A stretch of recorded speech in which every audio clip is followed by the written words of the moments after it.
আজকে চলেন আপনাদের সাথে এমন একটা রেসিপি শেয়ার করি যেটা দিয়ে সাহারিতে কিছুটা খাবার হলেও আপনারা খেতে পারবেন। সবজি, কুমড়ো বড়ি আর কাতল মাছ দিয়ে এই রেসিপিটা খুব অল্প সময়ে করে নিতে পারবেন আর খেতেও খুবই মজা হয়। আসসালামু আলাইকুম, কেমন আছেন সবাই? আমি তো আলহামদুলিল্লাহ অনেক ভালো আছি। প্রথমত এখানে আমি কাতল মাছ ভেজে নিচ্ছি আর এই কাতল মাছটা হলুদের গুঁড়া, মরিচের গুঁড়া আর লবণ দিয়ে ম্যারিনেশন করে রেখে দিয়েছিলাম, সেটাই এখন ভেজে নিচ্ছি। আর আপনারা এখানে যে কোনো মাছ ব্যবহার করতে পারেন আপনাদের ইচ্ছা মতো। তো আমি তো পার্সোনালি কাতল মাছটা পছন্দ করি, যার কারণে কাতল মাছ দিয়ে রান্না করব। তো মাছটা ভেজে নিয়েছি আর মাছের তেলটাই দিয়ে আরও কিছুটা তেল দিয়ে আস্ত জিরা তেলের ভিতরে দিয়ে দিয়েছি। আর এখানে যেই মশলাটা ব্যবহার করেছি, পেঁয়াজ, আদা, রসুন, কাঁচামরিচ, জিরা সব একসঙ্গে আমি ব্লেন্ড করে নিয়েছিলাম।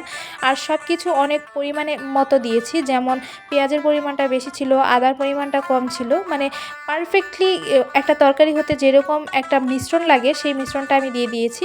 তারপর মশলাটা খুব সুন্দরভাবে আমি ভেজে নেওয়ার পর হলুদের গুঁড়া, মরিচের গুঁড়া আর পরিমাণ মতো লবণ দিয়ে এই মশলাটা খুব সুন্দরভাবে কষিয়ে নেওয়ার পর এখানে সবজিগুলো দিয়ে দিয়েছি, ঢেঁড়স, আলু, টমেটো দিয়ে এখন খুব সুন্দরভাবে কষিয়ে নেব।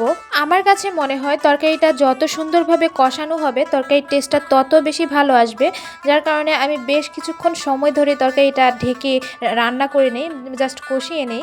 তারপর এখানে দিয়ে দিচ্ছি পানি। আপনারা আপনাদের পরিমাণ মতো দিবেন। আমি ঝোলটা একটু বেশি রাখবো, আর যারা মাখা মাখা রাখতে পছন্দ করেন তারা ঝোলের পরিমাণটা একটু কমিয়ে দিবেন।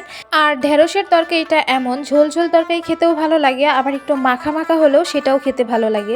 তারপর বেশ কিছুক্ষণ পর সেই ভাজা কাতল মাছগুলো এখানে অ্যাড করছি।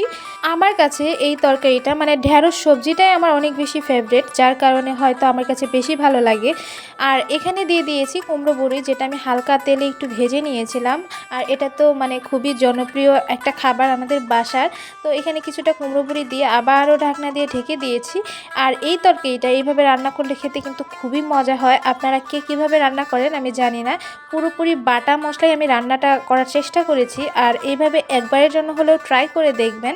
তো লাস্ট পর্যায়ে এখানে ঢেকে দিয়েছি কিছুক্ষণের জন্য এই তরকারিটা। এখন এটাই হচ্ছে ফাইনাল লুক।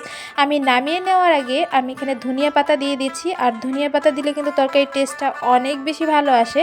আপনারা অবশ্যই চেষ্টা করবেন ধনিয়া পাতাটা ব্যবহার করার জন্য।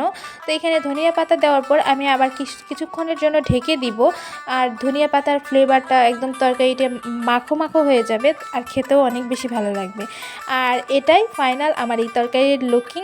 আমার কাছে মনে হয় একদম পুরো বাটা মশলায় যদি তরকারিগুলো রান্না করা হয় যে কোনো তরকারি টেস্টটা অনেক বেশি ভালো আসে, যার কারণে এই তরকারির টেস্টটাও অনেক বেশি ভালো ছিল। আমার এই কুকিং ভিডিওটা আপনাদের কাছে কেমন লাগলো অবশ্যই জানাবেন। সবাই ভালো থাকবেন। আল্লাহ হাফেজ।